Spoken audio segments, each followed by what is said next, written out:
Russia, Ukraine இந்த தாக்குதல்கள் இரு தரப்புலயும் வந்து பார்த்தீங்கன்னா, மாறி மாறி அடிச்சுக்கிறாங்க. இதுல ரஷ்யா ஹெவியா கீவ போட்டு அடிச்சிருந்தாங்க அப்படிங்கிறதுல பார்த்திருந்தோம்.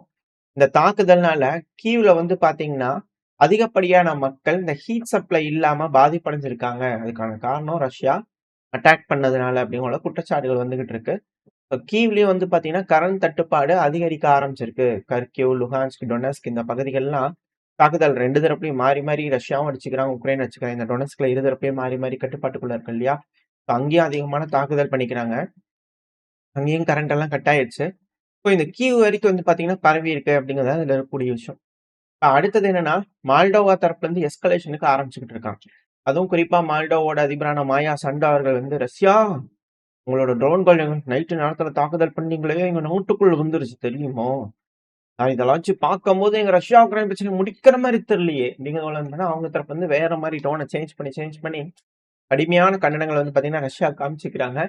அதெல்லாம் ரஷ்யா பொருட்படுத்துவாங்களா அப்படிங்கிறது தெரியல. ஏன்னா, உக்ரைன்ல சேதாரமாகக்கூடிய ட்ரோன்கள மால்டோவாக்கு கொண்டு போய் மால்டோவால இருந்து ரொமேனியாவுக்கு கொண்டு போய் போட்டுறலாம் அப்படின்னு பார்த்தோம் இல்லையா? அந்த செய்திகள நம்ம பார்த்தோம்.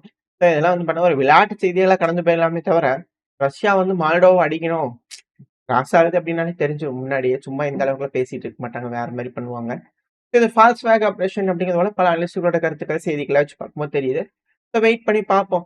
இதுக்கும் நேட்டோ நாடுகள் ஓடோடி வந்து என்ன மாரியான கண்டனங்கள், தெரப்பி செஷன்லாம் வைக்க போறாங்க அப்படிங்கிறது போல.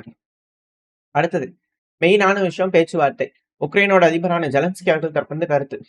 அதாவது எனக்கு இப்ப நம்பிக்கை இருக்கு. பாசிபிலிட்டி இருக்கு.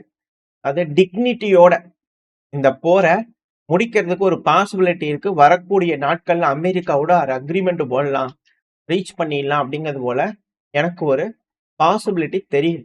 வெயிட் பண்ணி பார்ப்போம். வரக்கூடிய வாரங்கள்ல, நாட்கள்ல ஏதாவது நல்லது நடக்குதா அப்படிங்கிற ஜெலன்ஸ்கி அவர்கள் வந்து பார்த்தீங்கன்னா, அந்த அக்ரீமெண்ட்ஸ் வந்து பார்த்தீங்கன்னா, ரொம்ப முக்கியமா நம்பிட்டு இருக்கிறார். டிக்னிட்டியோட முடிக்கணும் அப்படிங்கிறது போல. ஆனா, அமெரிக்காவோட டிக்னிட்டியும் இவங்க கேள்விக்குறியாக்குற மாரியான சில சம்பவங்கள் செஞ்சுட்டு இருக்காங்க. என்னன்னா, விட்டாஃப் அவர்கள் இருக்கார் இல்லையா? அமெரிக்காவோட டொனால்டு ட்ரம்ப் அவர்களோட ஸ்பெஷல் என்வாய் பிரச்சனைய பேசி தீர்க்கிறது மிடில் ஈஸ்ட்டுக்கு அப்பாயிண்ட் பண்ணப்பட்டாரு. அதுக்கப்புறம் இவர் தான் ரஷ்யா, உக்ரைன் சேர்த்து பார்த்துக்கிறேன் அப்படிங்கிற பார்த்தார். இவரோட அட்டெம்ப்ட்ல வந்து பார்த்தீங்கன்னா, இவரு உக்ரைனோட அஃபீஷியல்ஸ கன்வின்ஸ் பண்ணிக்கிறார். ஏங்க நீங்க லாங் ரேஞ்ச் மிசைல்லாம் வாங்கி ரஷ்யாவ போட்டு அடிக்கிறத வுட்டுட்டு, நீங்க அமெரிக்காவோட வர்த்தகம் பண்ண பாருங்க. 0 டாரிஃப்ல வந்து பார்த்தீங்கன்னா, உங்க நாட்டுல இருக்கக்கூடிய பொருட்கள் எங்க நாட்டிலயும், எங்க நாட்டுல இருக்கிறது உங்க நாட்டுக்கும் வர்த்தகம் பண்ணிக்கலாம். பெனிஃபிட் அடையலாம் வர்த்தக ரீதியா. அத வுட்டு போட்டு சும்மா மாறி மாறி அடிச்சுக்கிறனால என்ன கிடைக்க போகுது அப்படிங்கிறது போல, விட்டாஃப் அவர்கள் வந்து கன்வின்ஸ் பண்ணியிருக்கிறார் அப்படிங்கிறது போல மேற்கு மீடியாக்கள் தரப்புல இருந்தே வந்து பார்த்தீங்கன்னா சொல்லிக்கிறாங்க. டாமஹாக் மிசைல விட சிறந்தது அமெரிக்காவோட 0 டாரிஃப் தான். அத உங்களுக்கு தரோம், பார்த்து பண்ணிக்கலாம் அப்படிங்கிறது போல, விட்டாஃப் அவர்கள் சொன்னதா மேற்கு மீடியாக்கள் சொல்றாங்க. அது மட்டும் இல்லாம, ரஷ்ய தரப்புல இருந்து ஸ்பெஷல் என்வாய் டிமித்ரி அவர்கள் தானே அலோகேட் பண்ணியிருந்தாங்க பேச்சை முடிக்கிறதுக்காக ரஷ்ய தரப்புல இருந்து. அவரும் விட்டாஃப் அவர்கள டெம்ப்ட் பண்ணியிருக்கிறாருங்க. அதாவது பிரச்சனை முடிஞ்சதுக்கு அப்புறம் நீங்களே யோசிச்சு பாருங்களேன். எந்த மாரி வர்த்தகம் பண்ணலாம்? கேஸ் வாங்கலாம், பெட்ரோல் வாங்கலாம், உங்களுக்கு வேணுங்கிற மாரி பண்ணிக்கலாம். அந்த மாரி பெனிஃபிட் இருக்கும். எவ்வளோ ஜாலியா இருக்கலாம். அப்படிங்கிறது போல பெனிஃபிட் போர் முடிஞ்சதுக்கு அப்புறமா என்ன மாரியெல்லாம் உங்களுக்கு பெனிஃபிட் கிடைக்கும் அப்படிங்கிறது போல, ரஷ்யா வந்து அவங்களுக்கு ஆசைய காமிச்சு, இந்த பிரச்சனைய அவங்களுக்கு சாதகமா முடிச்சுக்க பார்க்குறாங்க அப்படிங்கிறது போல, உக்ரைனுக்கு டிக்னிட்டி வேணும்ன்ட்டு அமெரிக்காவோட டிக்னிட்டிய இப்படி படுகொலியில தள்ளுறீங்களே அப்படிங்கிறதோட சில அனலிஸ்ட் கேள்விகள் இருந்தாலும், ஆனா இது போல செய்திகள் மேற்கு மீடியால பார்க்க முடியுது. ட்ரேடுக்காக தான் எல்லாமே குமார் அப்படிங்கிறது ஒரு கேள்விகள் இருக்கு. வெயிட் பண்ணி பார்ப்போம். ஆனா இப்ப வரக்கூடிய நாட்கள் அதாவது இன்னைக்கு பர்ட்டிகுலரா மார்க்கோ ரூபியோ அவர்கள் அமெரிக்காவோட செக்ரட்டரி ஆஃப் ஸ்டேட் இருக்கா இல்லையா? ஸோ அவரு, விட்டாஃப் அவர்கள் இவங்க எல்லாம் சேர்ந்து வந்து பார்த்தீங்கன்னா, கீவோட இவங்க இருப்பாங்களே நெகோசியேஷன் டீம் ஜெலன்ஸ்கி அவர்கள் அல்லாத ஜெலன்ஸ்கி அவர்களால் அப்பாயிண்ட் செய்யப்பட்ட நபர்கள். ஸோ அவங்க எல்லாரும் டெலிகேஷன்ஸ்லாம் அமெரிக்காவுக்கு போறாங்க இல்லையா? ஸோ அங்க வந்து பேசி மிக முக்கியமான முடிவுகள் எட்டப்படும். உக்ரைனோட டெலிகேஷன்ஸ் அமெரிக்கால மார்க்கோ ரூபியோ அவர்கள், விட்டாஃப் அவர்கள்லாம் உட்காந்து பேசுவாங்க. ஸோ இதெல்லாம் டிக்னிட்டியா என்ன மாரியான முடிவுகள் எடுக்க போறாங்க?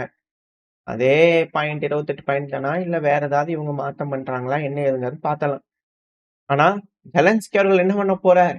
ஊர்ல இருக்க போறாருங்களா? அப்படின்னு கேட்டீங்கன்னா, அதான் கருங்கடல சொரிஞ்சு விட்டாங்க. ரஷ்யாக்குள்ள சொருகிட்டாங்க. ரஷ்யா வெறிகுண்டு அடிச்சிட்டு இருக்கிறாங்க. கரண்டும் இல்ல, ஒண்ணும் இல்ல. ஹீட்டரும் வேலை செய்யாது. உட்காந்துட்டு என்ன பண்றது? விசிட் அடிச்சுட்டு இருப்போம். அப்படியே அது மாரியா? இல்ல எப்படி அப்படிங்கிறது தெரியல. பிரான்ஸ்ல வந்து பார்த்தீங்கன்னா, கொஞ்சம் மிக்க முக்கியமான முடிவுகள் வந்து பார்த்தீங்கன்னா, பிரான்ஸோட மேக்ரான் அவர்களோட பேச வேண்டியது இருக்கு அப்படிங்கிறதுனால, டிசம்பர் 1 மீட்டிங் நடக்கப் போகுது. அதுக்கு கிளம்பிக்கிறார் ஜெலன்ஸ்கி அவர்கள். பிரான்ஸ்ல வந்து விஜயம் பண்ணி கொஞ்ச நாளைக்கு அங்க இருப்பாரா? இல்ல பெர்மனன்ட்டா அங்கேயே இருந்துக்குவாரா? அப்படிங்கிறது தெரியல. இம்மானுவேல் மேக்ரான் அவர்களும், ஜெலன்ஸ்கி அவர்களும் என்ன செய்ய போறார்? இந்த பேச்சுல அவங்க என்ன மாரியான முடிவுகள் எடுக்க போறாங்க அப்படிங்கிறத பார்த்துடலாம். ரஷ்யா, உக்ரைன் அப்படிங்கிறது வந்து பார்த்தீங்கன்னா, முடிவு அப்படிங்கிறது போல ஒரு விஷயங்கள் தெரியுது. ஆனா, இப்ப தொடக்கம் அப்படிங்கிறது மிடில் ஈஸ்ட்ல. ஏன்னா, ஈரான் வந்து பார்த்தீங்கன்னா, இந்த குர்திஸ்தான் பிஜேஏகே அந்த பகுதியில தாக்குதல் பண்ணதா சொன்னாங்க இல்லையா? அதோட வீடியோ பதிவுகள் வந்திருக்கு. இன்டெலிஜென்ஸ் ஃபெசிலிட்டி, அம்யூனிஷன் டிப்போல எந்த அளவுக்கு சேதங்கள் ஏற்பட்டிருக்கு அப்படிங்கிற அந்த வீடியோ பதிவுகள்லாம் வந்துகிட்டு இருக்கு. சிலதெல்லாம் பார்க்க முடியல. நான் சும்மா ஒரு வீடியோ மட்டும் நான் உங்களுக்கு அட்டாச் பண்றேன். பல வீடியோக்கள் வருது. அதெல்லாம் கண்கொண்டு பார்க்க முடியல. ஹெவியான அட்டாக் பண்ணிக்கிறாங்க. இது ஈரான் தான் பண்ணாங்களா? அப்படிங்கிற கேள்விகள் தெரியல. 11 நபர்களுக்கு மேல இறந்திருக்கிறாங்க. பல நபர்கள் குறிப்பா ஒரு 50, 55 நபர்களுக்கு மேல காயம் அடைஞ்சிருக்கலாம். அப்படிங்கிற செய்திகள் வருது. இறப்பு கவுண்ட் கம்மியா சொல்றாங்க. அதிகமா இருக்கும் அப்படிங்கிற போல சில அனலிஸ்ட் வந்து கருத்துக்கள் இருக்கு. ஏன்னா தாக்குதலோட வீரியம் ஹெவியா இருக்கு அப்படின்னு கூட சொல்றாங்க. ட்ரோன்கள், மிசைல்கள் எல்லாமே ஹிட் ஆயிருக்கு அப்படிங்கிறது போல. இப்படி இருக்கும்போது இதிலிருந்தே இன்னும் மீளல. இப்படி இருக்கும்போது நேத்துக்கு இலியாம் பகுதி, வெஸ்டர்ன் ஈரான், ஈரானோட கிழக்கு பகுதி, சாரி மேற்கு பகுதி. ஈரானோட மேற்கு பகுதியில வந்து பாத்தீங்கன்னா, ஒரு மிசைல வந்து பாத்தீங்கன்னா லான்ச் பண்ணிக்கிறாங்க. இத வந்து லான்ச் பண்ண உடனே வந்து இந்த குர்திஸ்தானோட மீடியாஸ்லாம் இருப்பாங்க இல்லையா? அவங்கலாம் என்ன சொல்ட்டாங்கன்னா, "பாருங்க, பாருங்க ஈரான் எங்க மேல மிசைல ஏவி விட்டாங்க. பயங்கரமா அட்டாக் பண்ண போறாங்க." அப்படிங்கிறது போல ஈராக்ல இருக்க குர்திஸ்தான் அந்த அமைப்பு இருப்பாங்க இல்லையா? இந்த பிஜேஏகே. அவங்க வந்து பாத்தீங்கன்னா, கம்ப்ளைண்ட் பண்ண ஆரம்பிச்சுட்டாங்க. இது போல மிசைல் வந்துருச்சு. இது பார்க்கும்போது ஃபட்டா 110 போல தெரியுது. Solid fuel surface to surface missile போல தெரியுது. ஷார்ட் ரேஞ்ச் பாலிஸ்டிக் மிசைல் தான். இது போல வந்து பாத்தீங்கன்னா, யூஸ் பண்ணிக்கிறாங்க எங்க மேல அடிக்கிறதுன்னு வீடியோ பதிவுகளும் பரவ ஆரம்பிச்சுச்சு.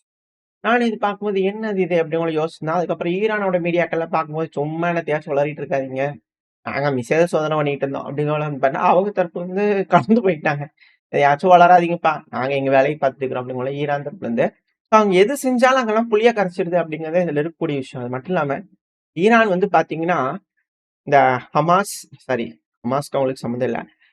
ஹிஸ்புல்லா, அதுக்கப்புறம் வந்து பார்த்தீங்கன்னா, யமன் ஹவுதீஸ். இவங்களோட வந்து பார்த்தீங்கன்னா, தொடர்பு வந்து கொஞ்சம் துண்டிக்கப்பட்டுட்டு இருக்கு. அவங்களுக்கு அந்த ரீஜியன்ல வந்து பண்ண பவர் இல்ல. அத மீண்டும் புதுப்பிக்கிறதுக்காகவும், திரும்பவும் ஸ்ட்ரெங்தன் பண்றதுக்காகவும், ஈரான் இது போல வேலைகள்லாம் செய்றாங்க அப்படின்னு போல இஸ்ரேலோட மீடியாக்கெல்லாம் கிளைம் பண்ணிட்டாங்க. சிரியால இருக்கக்கூடிய ஈரானோட ஆளுங்க ஆதரவாளர்கள்லாம் வச்சு வந்து பார்த்தீங்கன்னா, திரும்பியும் லெபனானோட தொடர்பு கொள்றதுக்காக பல வியூகங்கள்ல ட்ரை பண்ணிட்டு இருக்கிறாங்க அப்படிங்கிறது போல. அதாவது இஸ்ரேலுக்கு அட்டாக் பண்ணதுக்கு ஒரு காரணம் வேணும். அவங்க என்னத்தையாச்சும் ஒண்ணு சொல்லி இது போல பண்றாங்கன்னு சில அனலிஸ்ட். சில அனலிஸ்ட் இல்ல.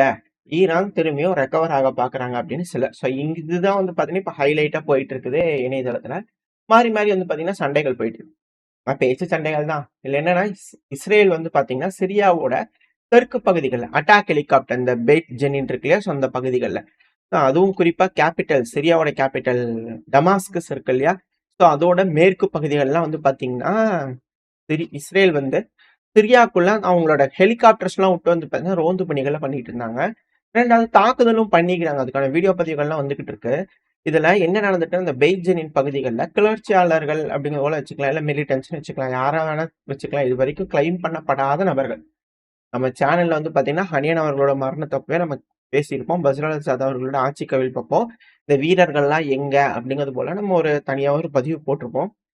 அந்த டைம்ல அ பார்க்கிற நபர்களுக்கு இது தெரிஞ்சிருக்கும். அந்த பதிவு பார்த்த நபர்களுக்கு தெரிஞ்சிருக்கும். இது யாரு அப்படிங்கிறது வந்து நீங்க அப்படியே மேட்ச் பண்ணிக்குவீங்க அப்படிங்கிறத போல நான் நினைக்கிறேன். இது போல இன்னும் ஒரு ஐடென்டிஃபை பண்ணப்படாத ஒரு அமைப்பு. அந்த அமைப்பு வந்து பார்த்தீங்கன்னா, திடீர்னு இஸ்ரேல் வந்து சோதனை பண்ணிட்டு இருக்கும்போது அவங்க மேல தாக்குதல் பண்ணிட்டாங்க. இப்ப வரைக்கும் 6 நபர்கள் காயமடைஞ்சிருக்கலாம் அப்படின்னு சொல்றாங்க. பட் சில நபர்கள் இறந்திருக்காங்க அப்படிங்கிற செய்திகளும் வந்துகிட்டு இருக்கு. பட் உறுதி செய்யப்படல. இஸ்ரேலுக்கு ஹெவியான இழப்புகள் இருக்கு.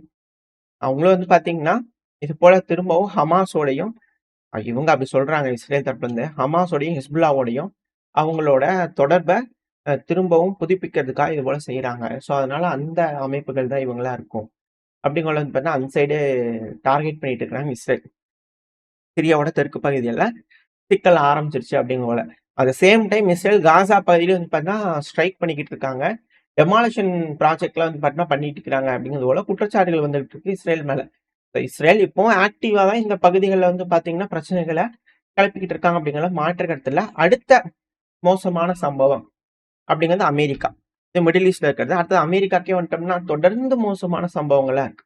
கலிபோர்னியால வந்து பாத்தீங்கன்னா ஒரு ஐஸ்கிரீம் கடையில வந்து ஒரு பர்த்டே பார்ட்டி வைக்கலாம், சிறுசா வைக்கலாம் அப்படிங்கிற பண்ணியிருக்கிறாங்க.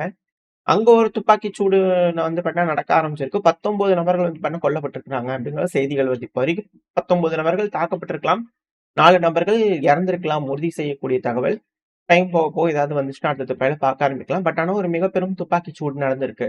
இதனால குழந்தைகள் எல்லாம் பாதிப்படைஞ்சிருக்காங்க அமெரிக்கால அப்படிங்கிறது போல சொல்லப்பட்டது. அசம்பாவிதங்கள் தொடர்ந்து நடந்துகிட்டே இருக்கு. இதுக்கப்புறம் அத பத்தி அமெரிக்கா என்ன சொல்றாங்க அப்படிங்கிறது பார்க்கலாம். அசம்பாவிதங்கள். அடுத்த மிகப்பெரும் சண்டை இந்த ஏசியா பகுதியில ஆரம்பிச்சிருச்சு. தாய்லாந்து, கம்போடியாவோட சண்டைய போட்டாங்க. இப்போ மயன்மார் தாய்லாந்து மேல அட்டாக் பண்ண ஆரம்பிச்சுட்டாங்க. இப்ப மயன்மார் வந்து பாத்தீங்கன்னா ஆர்ட்டிலரி குண்டுகள தாய்லாந்தோட ராணுவம் இருப்பாங்க இல்லையா? ஸோ அவங்க மேல வந்து பாத்தீங்கன்னா தாக்குதல் பண்ண ஆரம்பிச்சிருக்காங்க. இப்ப தாய்லாந்து, மயன்மார் பார்டர் வந்து பாத்தீங்கன்னா ரொம்ப டென்ஷனா இருக்கு. ஸோ தாய்லாந்து வந்து பாத்தீங்கன்னா இருமுனை தாக்குதலுக்கு உட்பட்டுடுமா அப்படின்ற கேள்விகள் வருது. வெயிட் பண்ணி பார்ப்போம். இந்த பிராந்தியத்துல எல்லா பக்கத்துல இன்கிரீஸ் ஆகுது அப்படின்னா யாருக்குமே நல்லதல்ல. கொஞ்சம் சிக்கலான ஒரு விஷயம் தான். அதனால பாகிஸ்தான் வந்து பாத்தீங்கன்னா ஹமாஸுக்கு ஆதரவா அதாவது அங்க பீஸ் கீப்பிங் ஃபோர்ஸ்க்கு வந்து பண்ணா ட்ரூப்ஸ் அனுப்புறாங்களாம். இப்படிங்கிற செய்திகள்லாம் பார்க்க முடிஞ்சது. அப்படிதானா? இல்ல என்ன ஏதுங்கிறத வெயிட் பண்ணி பார்க்கலாம். ஓரளவுக்கான தகவல்கள் வந்து பார்த்தீங்கன்னா இந்த பதிவுல பார்த்திருப்போம்னு நெனைக்கிறேன். இதோட இந்த பதிவ நான் முடிச்சுக்கலாம். இந்த பதிவு எப்படி இருந்துச்சு உங்களுக்கு பிடிச்சிருக்கா? பிடிச்சிருந்தா லைக் பண்ணிட்டு உங்க ஃப்ரெண்ட்ஸ் நம்மள ஷேர் பண்ணிக்கோங்க. அது கூடவே மறக்காம நம்ம சேனலும் சப்ஸ்கிரைப் பண்ணலாம். மறக்காம சப்ஸ்கிரைப் பண்ணிக்கோங்க. அப்பதான் நம்ம போடக்கூடிய வீடியோக்கள் YouTube 4 பேத்துக்கு ப்ரமோட் பண்ணும். உங்களோட அன்பு ஆதரவு எனக்கு எப்போ இருக்கும்ன்ற நம்பிக்கையில இந்த பதிவ நான் முடிச்சுக்கலாம். இந்த பதிவு நல்லா இருக்கும்னு நம்பிக்கையில அடுத்த பதிவுல உங்கள சந்திக்கிறேன். Very stay safe. பை.